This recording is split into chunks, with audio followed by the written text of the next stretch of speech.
A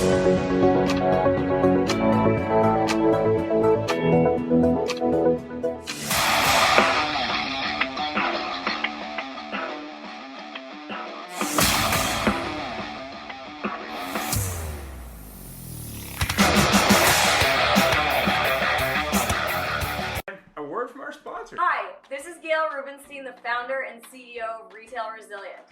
Car dealers all over the country love working with us, and let me tell you why. We have two product solutions that they absolutely love using. The first product solution is a Facebook and Instagram school where we build out a curriculum for salespeople and managers. We teach them how to create new car offers, used car offers, and get pre-approved offers. We also have a campaign management program where we generate leads for them, and then they do what they do best, they sell cars. So we train their sales staff on how to handle social media leads. Our car dealers typically say to us, I had the highest grossing month in the history of my business. I'm up double in my volume year over year. We even had a client the other day that told me that he was absolutely blessed because he loved our customer service. Everyone at Retail Resilient works remotely from home. I hire only car people from all over the country, so I hire all A players that are really good at what they do, and we absolutely love helping car dealers. So give us a try, give us a shout. Any opportunity, we would love to see if we're a fit to work with you. Hi, this is Barry Jordan from WhiteGlovePerformanceGroup.com. I'd like to take a few moments of your time to share how we can make you more profitable. Dealerships all over North America are using our cloud-based power dialing platform, Touchpoint, to manage their outbound sales-generating phone calls. With Touchpoint, your agents can make up to 50 calls an hour. Leave a voicemail, send an email with a link to a video or to your website, all with a click of the mouse. We specialize in empowering your teams to make the calls that make the sales. How can Touchpoint help you increase profit? Check us out, WhiteGlovePerformanceGroup.com. Hi everyone, I'm John Latka from Automotive Business Solutions, where we help dealerships build more productive and proactive by appointment sales cultures through our Performance Management Partnership Program. So, if you want to increase your sales volume by 2 to 3 sales per month per salesperson, call our toll-free number, 877-708-8484 for a free consultation. Thanks to our sponsors, and John's on the call this morning. Thanks for attending. A few books, So Good They Can't Ignore You by Cal Newport, The New Rules of Work, and The Third Door by Alex Bainan. Go ahead, Jeff. Thank you. Good morning, everybody. Thanks for joining us on this lovely long weekend in Canada and just another day in the United States of America. And just a quick disclaimer here, we are not politically correct, if you know by the lead-in video, and we do apologize if anybody's offended by any of the words or, of course, the views and opinions expressed by our guests are purely theirs, not necessarily ours. Could be ours, but we totally disavow any knowledge of this. And those of you over the age of 30 might understand about the Mr. Phelps. So the job today is the Candidate Show or the Find a Job Show, so let's get into it. Go ahead, Jeff. Joining us today, we have our good friend Sandy Zanino from the lovely Sarasota, Florida, the new home of COVID, but hopefully it settles down. But the always warm Sandy in the always warm place. Sandy, take a moment, say hello. Well, hello, everybody. It's always a pleasure to be here with you guys. I'm Sandy Zanino for anybody that doesn't know who I am, and I am the profit protector for dealers and the connector for all things culture compliance. I'm also a DEI practitioner, and I often help dealers find candidates. So perfect. So did you say a DEI or CEI? DEI, diversity, equity, and inclusion. Very nice, very nice. That's a very big thing these days, isn't it? If we want to keep our candidates, it certainly is. Yeah. And speaking of candidates, our next guest here is Jordan Reese, the CEO of Auto Careers Group, the preeminent employment recruiters in Canada for the automotive industry. And Jordan's from Calgary, Alberta, but joining us from the lake. Jordan, take a moment and say hi to everybody. Hey guys, thank you again for having me on here. Yeah, that's right. I'm a headhunter. We go out and find candidates that are tough to find. Despite the number of people looking for roles today, it's getting harder and harder to find the right talent. So that's what we're here to help dealerships and OEMs across the country do. Terrific. Well, thank you both for joining us today. It's appreciated. And I do have to mention quickly about our sponsors. Our sponsors bring the business in, correlate the business for you, and get your salespeople to do a job better. So we cover it all. So thank you. And we have John Latka, Mr. Dulcet Tones, my favorite line about him, sitting there watching things and chuckling. But moving right along, thanks everybody. And Ian, let's hit him with our first tough question. Put him on the spot.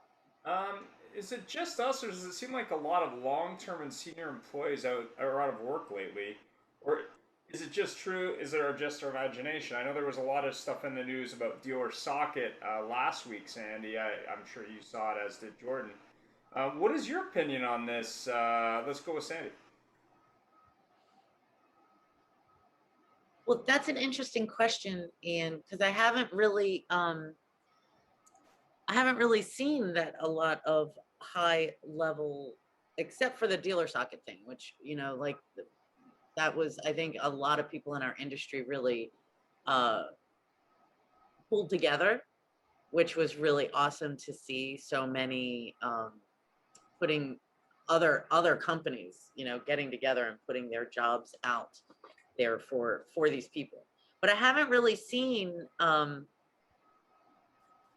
lot of unemployment in higher levels. And actually, I've been really focused in the opposite way, because there is a labor shortage. Right. So, I'm always looking at things on the employer side as well. So that's my short answer for that one. So you would say that that's really more perception than reality. I feel like I don't know. One thing if it is perception is as it is, right? So I'm a big one for like, I'm not really sure about that. So let me go research. I'll Google all the net while Jordan answer. Go ahead, Jordan. And it could very well be very different south of the border.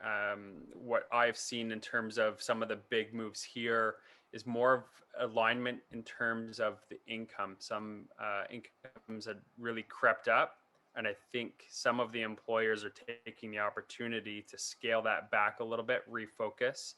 I think when companies expanded, they weren't thinking far enough out as to what their compensation plans were actually going to equate to down the road. And then when they got there, it was a uh-oh moment. And this is just a revamp of that, in my opinion. That's a great answer. I mean, I'm on a show on Fridays about everything used cars, and there's a lot of discussion around revenue. And I guess there's probably a lot of discussion internally with dealer groups about compensation as we have, faster turns for cars. So maybe that's part of it too, I would guess. Go ahead, Jeff.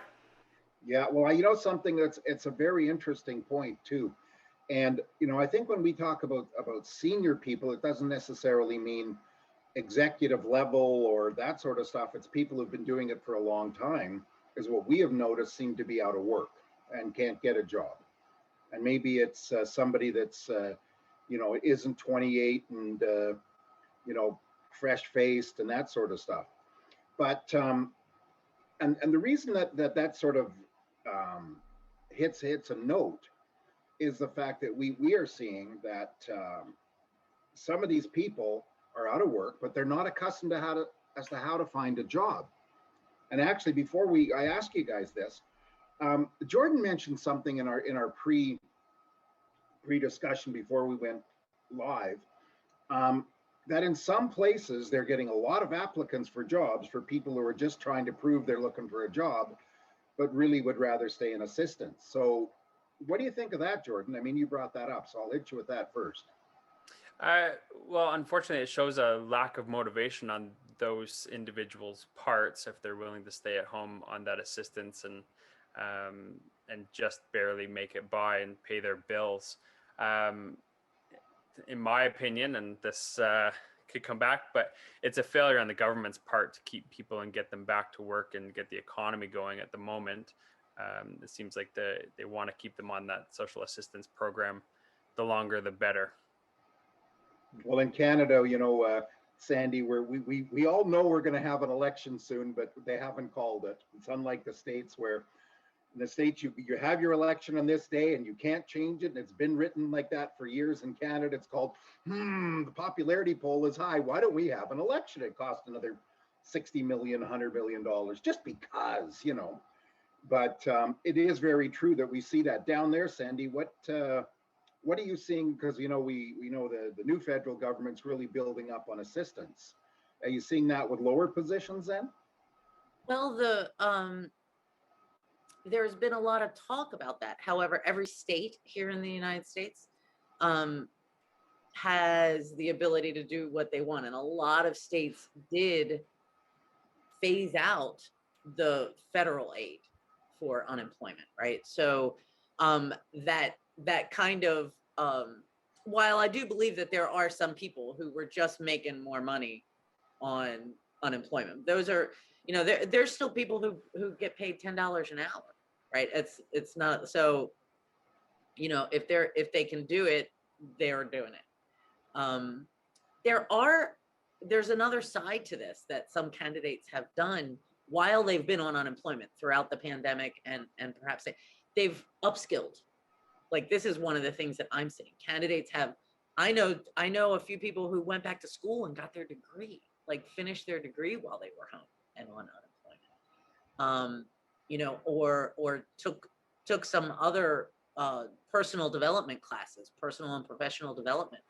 And I think that also has affected employers' ability to find candidates, right? The candidate is changing.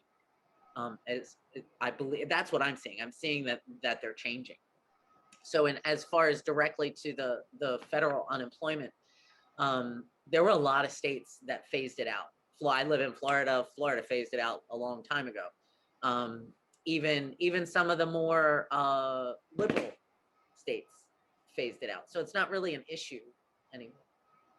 Well, actually, here our government subsidy is close. I don't know, Jordan. It's almost like somebody's getting paid $14 an hour to do nothing after taxes. Yeah, and they've just extended it. Yeah, they just extended it till after the election. We're not political here at all, except if you watch his posts. I have a question about Canadian unemployment. Can I ask? Yeah, sure, please. I'm derailing the conversation, but I'm curious. So here, and they have to do it again during the pandemic, like during 2020. This little piece of, if you're on unemployment, kind of got pushed to the wayside, and they waived this. But most people, when you're on unemployment, there are a certain number of applications that you have to do every single week, or you're not going to be eligible. Is there a mechanism like that in Canada too? Well, they have Services Canada, which historically kind of did a little bit of that, but then they kind of rolled out this thing where everyone qualified for UI if you could meet some basic criteria, which I don't think was really all that well orchestrated, because I think there was issues of people that were in jail getting it and other things. But Jordan can probably speak more to that than me. So go ahead, Jordan. Yeah, the plan for the assistance through COVID was very much not well thought out, in my opinion, and I think probably fairly widespread, where the rules were very vague. So you had a bunch of people that were not applying because they didn't think they applied, and a bunch of people who shouldn't have qualified were applying.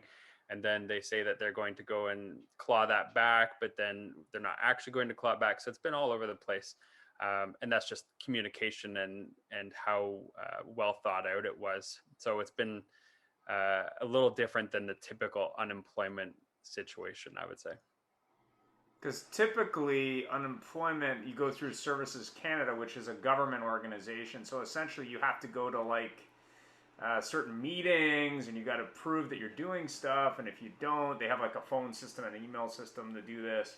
But I think what happened, to Jordan's point, in the early days of COVID is the government just wanted to help everybody. So they had people who were even self-employed who, could apply, and then they were saying, "Oh, we're going to claim the money back," but how they're going to do that is a whole other question. And a lot of people were just going, "Well, I'll take I think it was something like $1,800, $1,800, and I'll just do that." So you had a lot of, a buddy of mine, his daughter claimed it, which he thought was a bad idea, but basically she saw it as free money. So I think that was part of it, based on generational too, is you had a lot of younger people maybe couldn't get a great job historically who said, "Hey, this is money from the government and I'm just going to take the money." So I don't know what's going to happen there long term. I think they will claw some of it back, but we'll see how that goes. Obviously not from people in jail, which some of them were able to claim it, I hear. Which was kind of funny. For someone who's not accustomed to finding a job, how does someone actually look for a job in 2021? What is your advice? Let's start with Jordan. Here, I think you've got to look a little outside the box. I know that that's a very common statement, but with the number of applications that are going out, a lot of the conversations that I have with candidates is more wrapped around where do you see yourself, where do you bring value, and then going out and finding it on your own. So not necessarily waiting for a job opportunity to open up, get posted on Indeed, and then get mixed in with the hundreds of applications there. Narrow it down based on the things that you're looking for, but also the value you can bring to them, and then go out and create that opportunity yourself. So do you have an example of sort of someone who did that really, really well, or maybe some thoughts for someone who's having challenges there that you can share? My best advice there would be to try to find a way in. So when we're working on a search, we always work within a geographical area outside of that role based on the people that are already commuting into that area or live in the area. So if I was a candidate, I would be looking at how far will I go? Am I willing to relocate any of those? But then look at maybe the atmosphere that I'd want to be in. So if I was a luxury sales rep, I would look at all of the luxury dealerships within my market and say, which one would I want to go and work at, and create a way into that store using my network. LinkedIn's a great tool and very easy to ask for help. Find out who knows somebody there, reach out and get yourself in the door just for a meeting. A coffee would be a good way to start, and just get in there and start the conversation, really. So do you really think that that's a way? And don't get me wrong here, you know better than I do.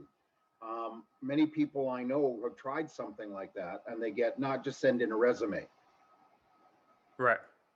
So again, you've got to create that value in what you can bring to them and what's different if you are coming over. If you are a luxury sales rep, if we keep on that example, and you are able to bring 20 deals a month and you're going to bring over a portfolio of business, put those things out there about what you're bringing and create that want to have the conversation. How are you doing 20 cars a month and I have sales reps doing 6?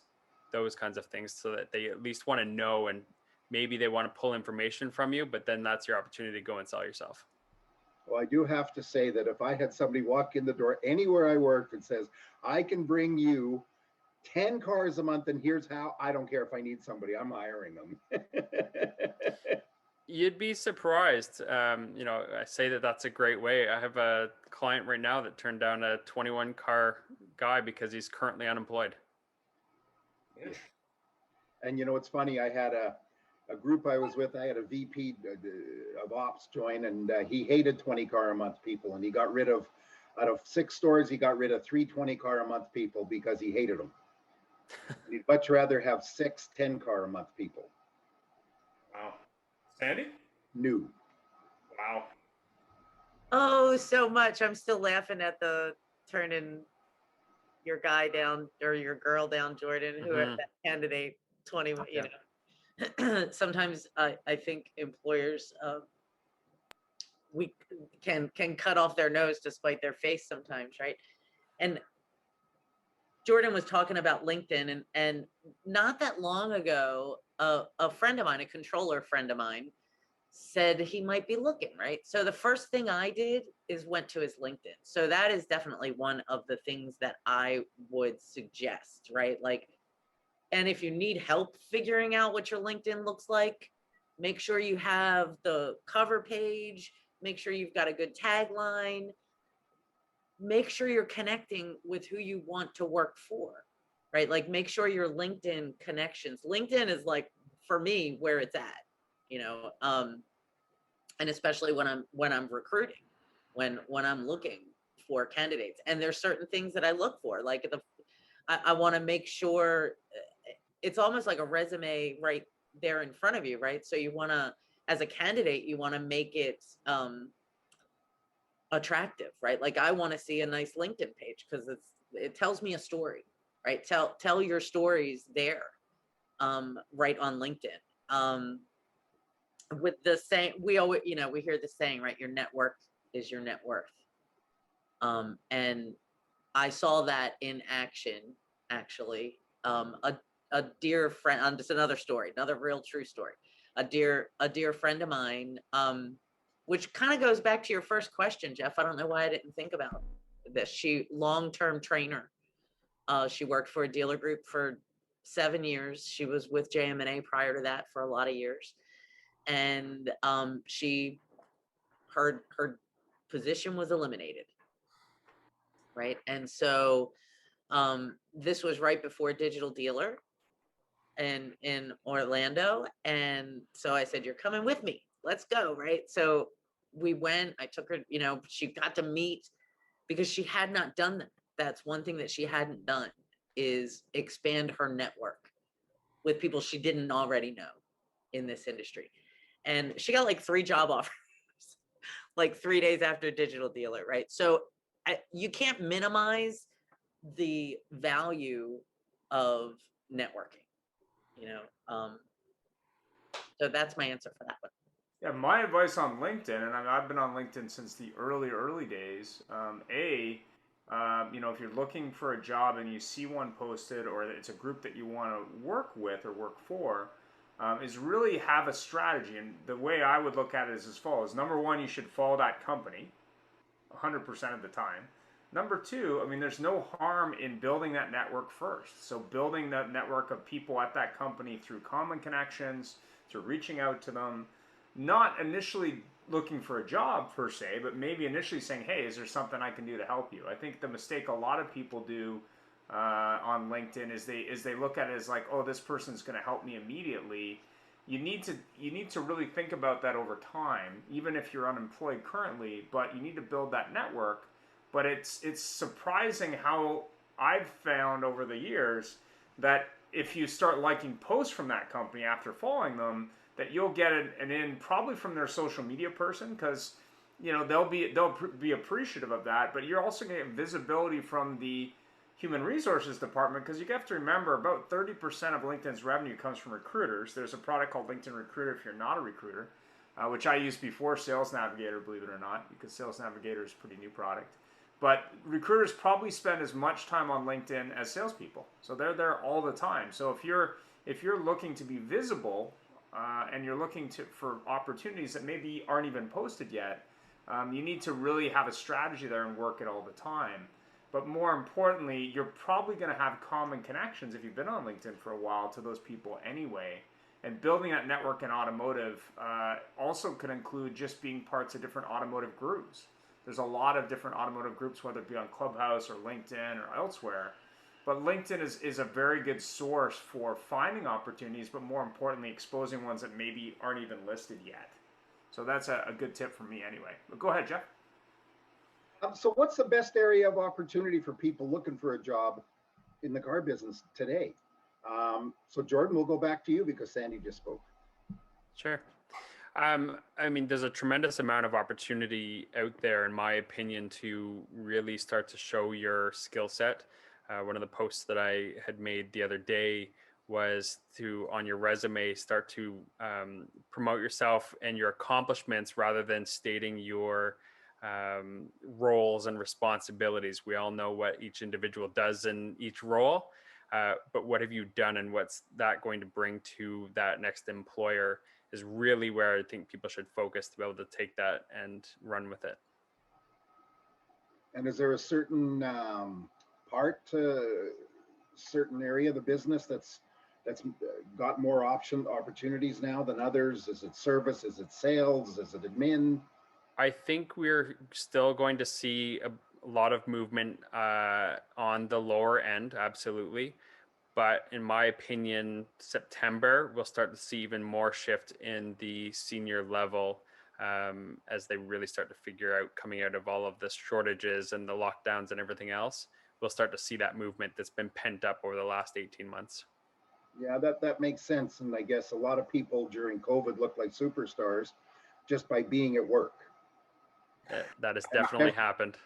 And especially yesterday, I shared a post. Somebody did something, I can't remember if it was Facebook or LinkedIn, but somebody took a picture of a vending machine and they talked about the chip shortage, and there was only 7 bags of potato chips in the vending machine. So it's the Frito-Lay shortage. But with the chip shortage too, you know, you can go to who the powers that be and say, look at the grosses we've got, because wow, you know, a buddy of mine's in a Ford store and they had 4 F-150s last month.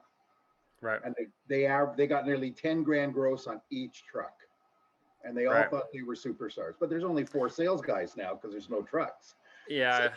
So, what's your opinion on the best areas of opportunity?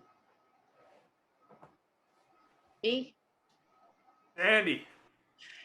So this is such an interesting question. You know, like Jordan, I think that our industry, there's just so much opportunity everywhere in our industry.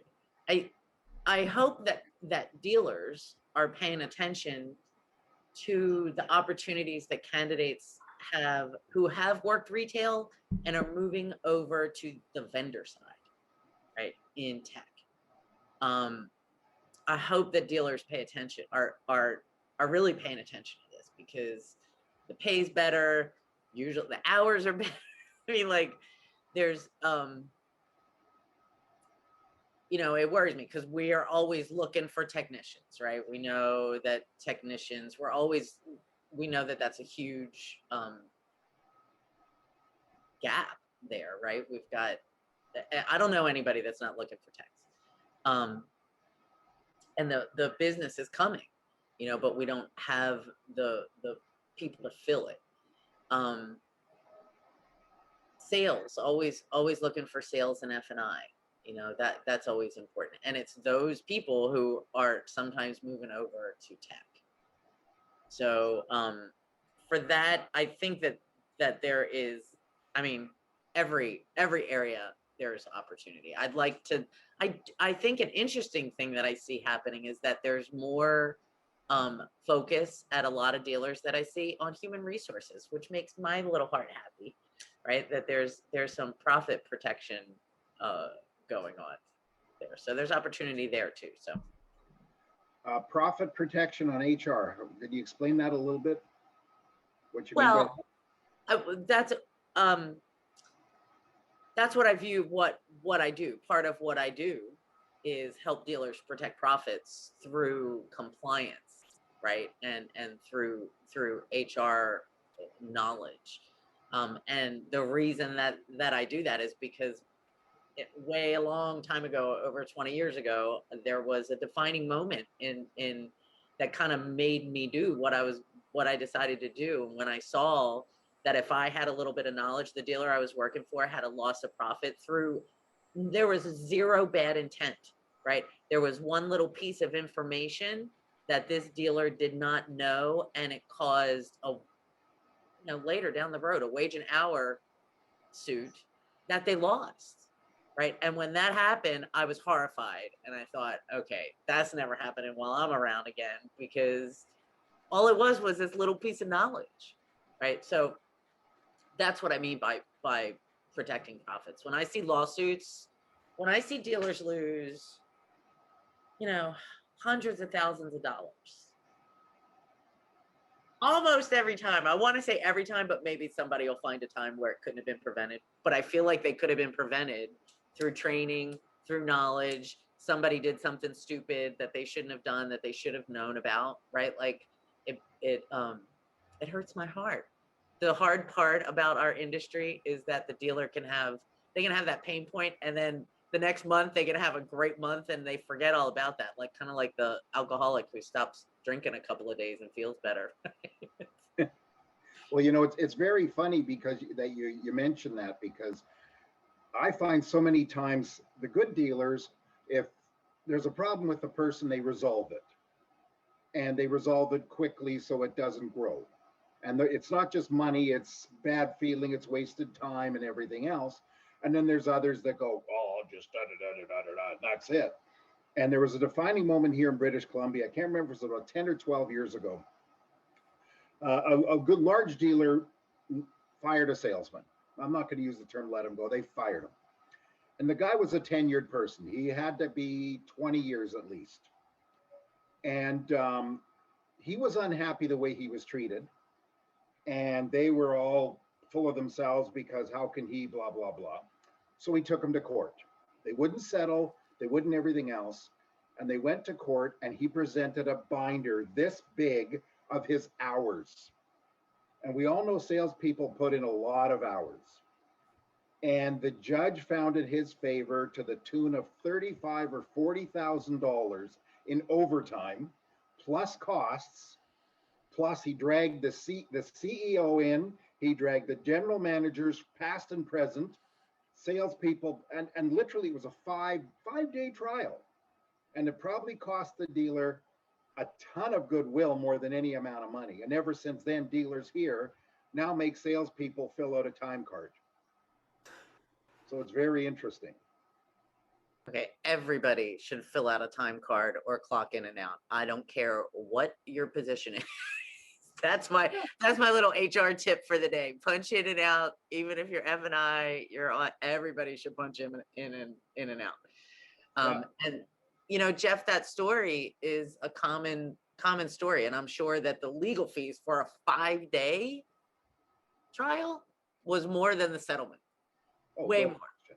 Because the dealer's not going to bring in an articling student, right?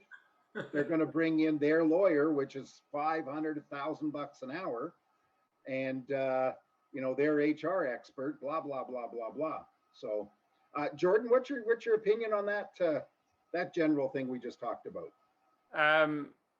Again, there's a ton of opportunity for people like Sandy that have that knowledge in the HR world. So many are without it, and the amount of things that we have seen that have cost dealers money for just a simple lack of a small piece of knowledge, like you said, Sandy. It's quite shocking sometimes. And we had an instance where the dealer ended up calling us when they were looking to replace somebody. And I said, why didn't you call us first? And they actually had their HR and lawyer draft up the letter that cost them a 6-figure settlement. Quite surprising. I know, Sandy, I see your face. So yeah, there tons of opportunity there to be on the right side of that HR. The cost of turnover alone, let alone lawsuits, it's astronomical. So getting on the right side of that could also help be more productive in the future. And it's funny, probably the lowest cost of that entire thing, Jordan, was the HR person. Right. So, Ian. Yeah, I mean, it's kind of interesting you bring it up, because there's you see this. We had a recent purchase in Canada. Lithia Motor Group just bought the FAF Group, which is a pretty large national group in Canada, not large by U.S. by any means, but a lot of high-line dealerships. So it'll be interesting to see how that changes the landscape, because Lithia, I think, pre-purchase is about 280 stores. The FAF Group, I think, is 19 stores, but they also own the McLaren franchise for Canada. Rumor is that Lithia is on the market to buy more dealer groups, and there is also discussion that Mercedes-Benz Canada is in process of selling the dealerships that they own corporately in Toronto, which is rumored to be about a $500 million purchase. But it's going to be interesting to see how Lithia adapts their process-driven approach to the Canadian market, specifically in the Highline dealerships, because FAF has a lot of Highline dealerships. But I'm really curious as to how that impacts other groups in the Canadian market, like Dilawri, that was the biggest group in the country at 80 stores, competing with a group that has 300-ish stores. So that's going to be interesting. But, you know, what do you think is, how should someone respond to a job posting? Like, I mean, you see all these postings to the point, and I think I saw Jordan's article, where even the postings in some cases are cut and pasted. There's not really a lot of difference. Like, you'll see these ones like, oh, you know, sales manager or whatever it is, and it's like the same one you saw last week, but they're not saying what dealership or dealer group or whatever. But in the Canadian market, it's kind of funny because there's not that many groups, so it's pretty obvious who those people are. But how would you respond to that? Would you reply to the link, call directly, carrier pigeon, do something different? How would you do that if you were applying? Maybe Jordan can start. Sure. Again, at the moment, this would change from pre-COVID. Right now, you have to be able to get in touch with them. Sending your resume isn't going to stand out these days.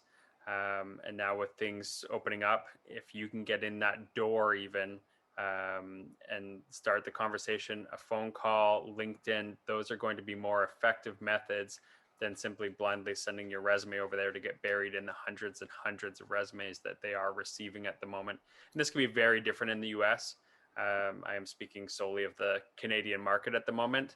But you really have to do something different. And like I said in that post, you have to state your accomplishments, not what your role was. If they're looking for a sales manager, they damn well know what a sales manager is supposed to do within their store.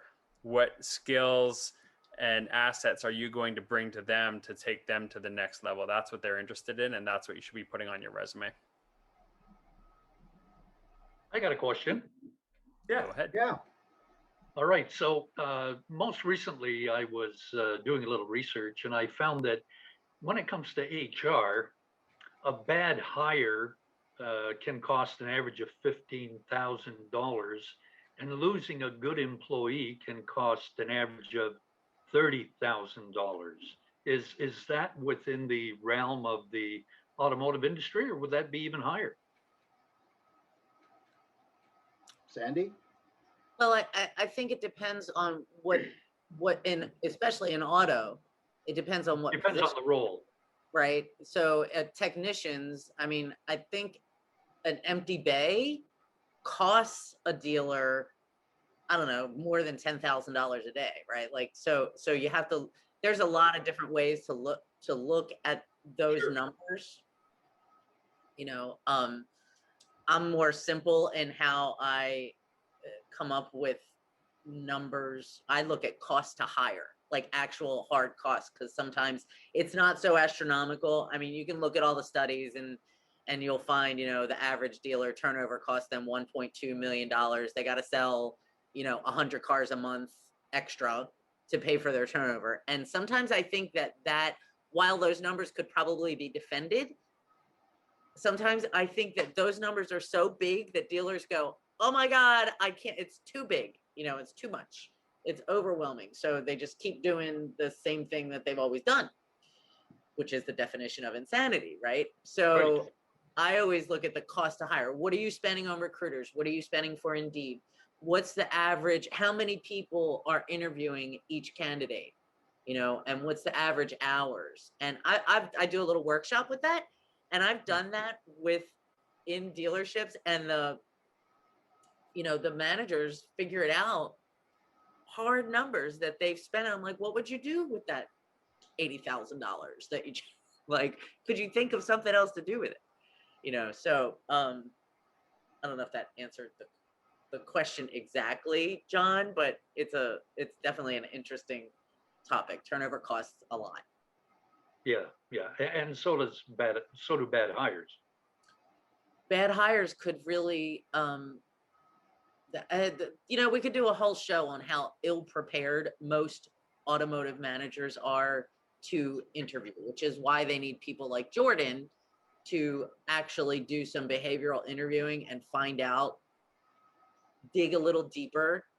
You know, I think in Canada and the US, it's pretty much the same. Managers They know from the minute somebody hits their door, they know deep down if they're hiring them or not.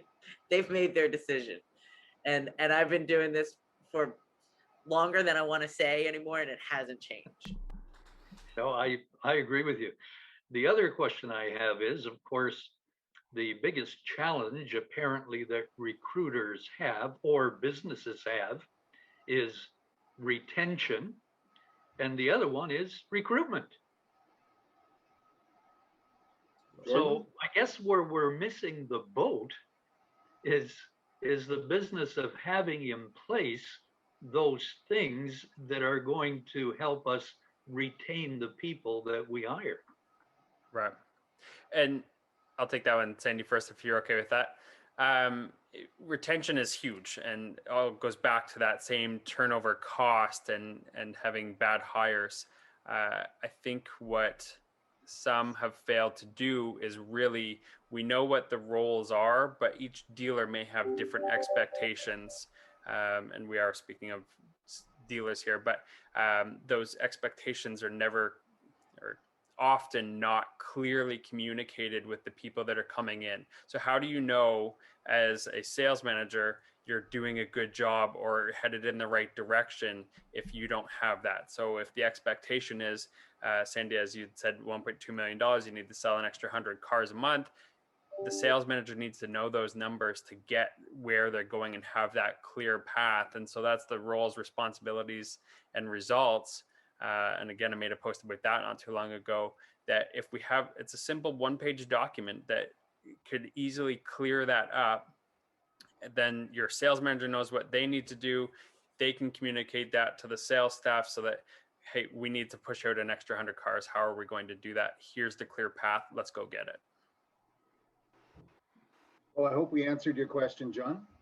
Sandy? Well, not we, them. You know, we just stand here. We're talking heads.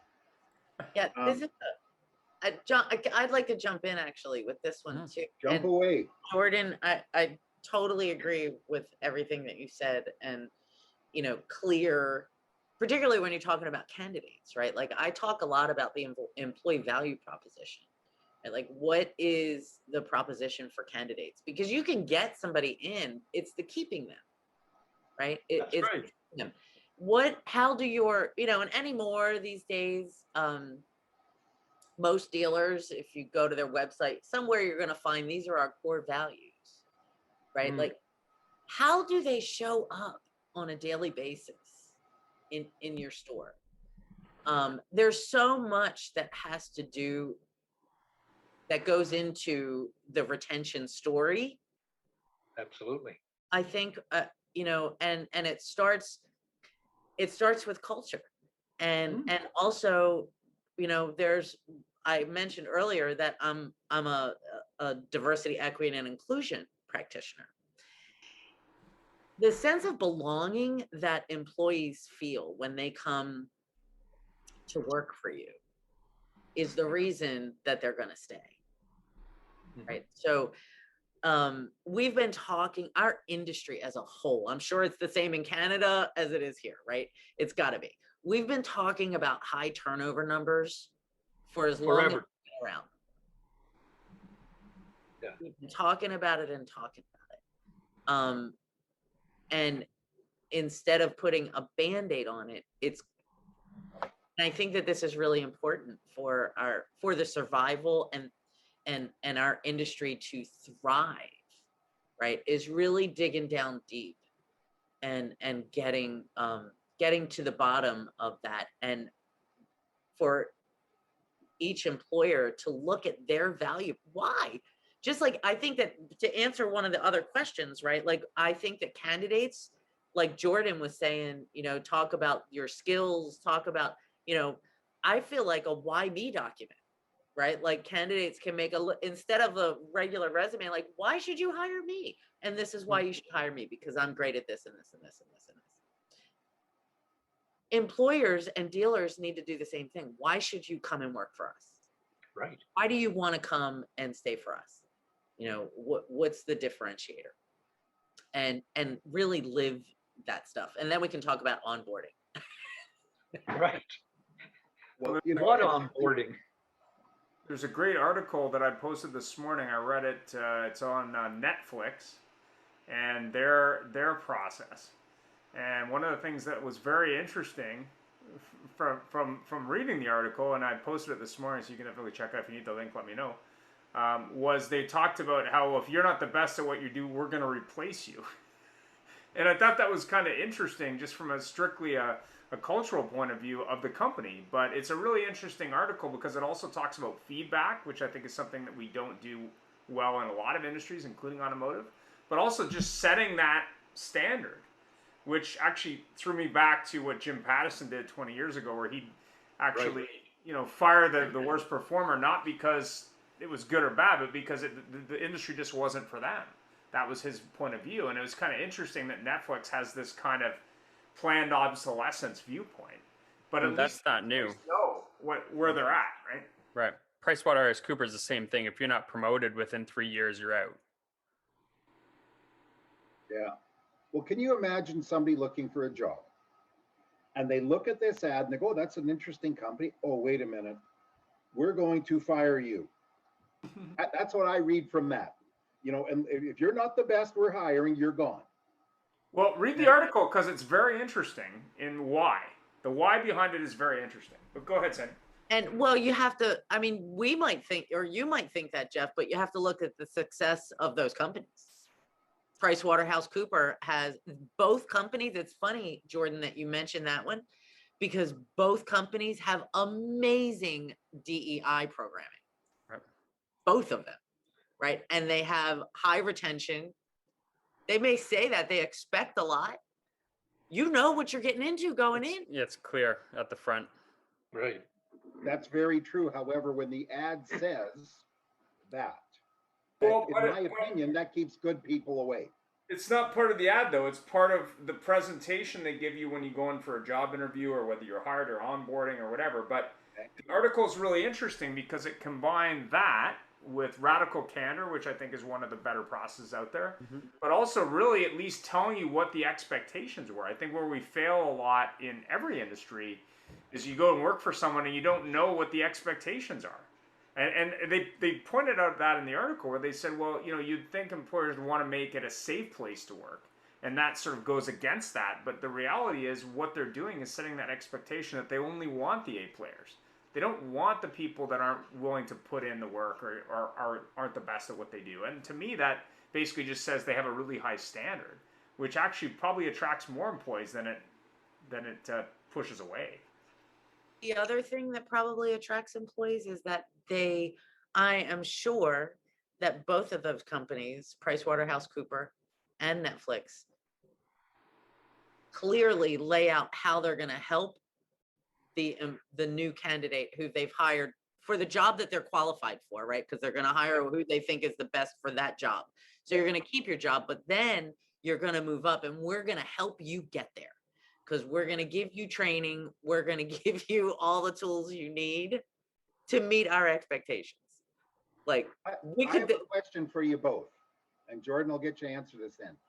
Who in the automotive industry pops up to your mind that does exactly what Sandy just said? So Sandy, actually, you're laughing. I'll ask you. Not exactly, close, similar.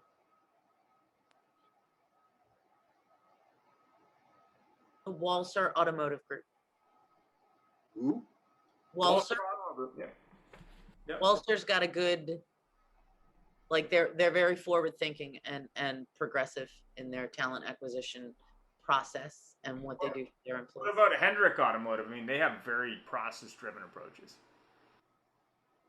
Nah. They just give free tickets to NASCAR races.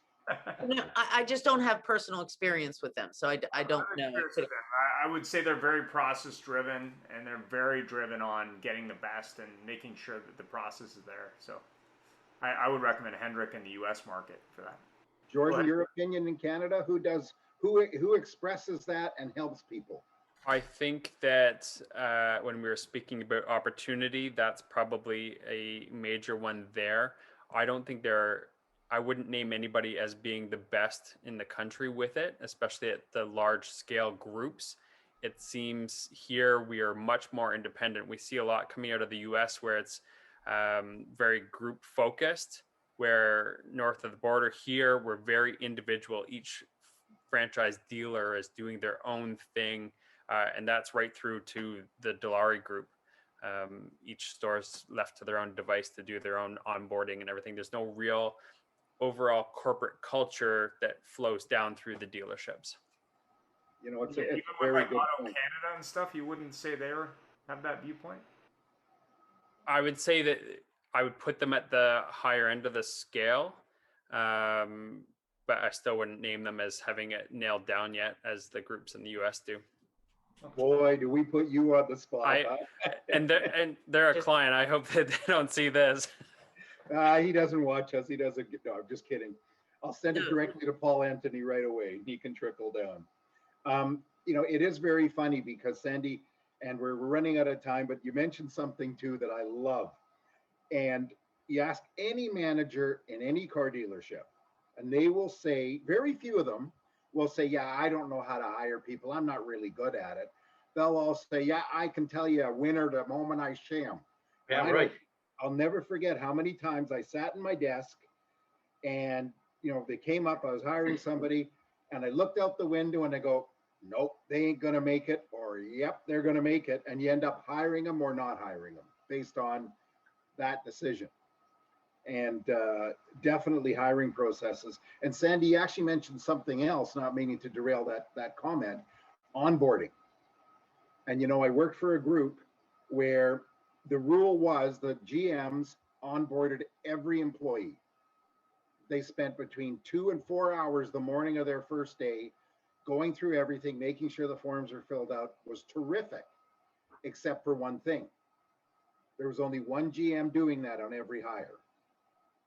And that was multiple stores. I was the GM, of course. But I mean, that's like, to me, the idea is right, but it's super inefficient, right? Like onboarding is not rocket science. You know, first of all, you can have an hourly employee who happens to be a cheerleader for your company, right? You want somebody who's like so happy to work for you that when they greet this new employee coming in the door, they're like, hi, I'm happy to see you. Welcome. You know, and they go through the dog and pony show. The GM doesn't need to be getting the paperwork. The GM should come in and make an appearance. Yeah. And say, hey, I'm your GM. Where are you? Tell me a story about yourself. You know, what's your favorite hobby? Find out something about employees, right? Another group that does onboarding really well is Liza Borges. Yeah. In CMA. Yeah. They do a great job with onboarding. Yeah, but, that's hilarious, Jeff. how many people have in a dealership they know who the GM is and have never met him? Excuse me. Lots of women now. They just see this person walking by and the person goes by. One good thing, I don't know if you've ever heard of Jim Pattison, Sandy, but Jim Pattison's a large dealer group, but literally the largest privately owned company in Canada. Probably, Ian, what would you say, $150 billion a year company?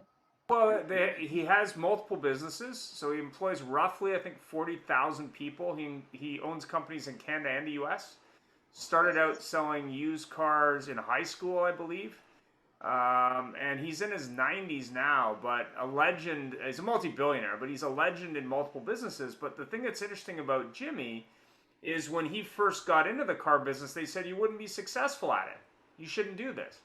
And then when he got out of the car, when he started buying other companies and other businesses, which was a long time ago now, people said, oh, you should just stay in the car business. You shouldn't buy other companies. Yeah, what do you know?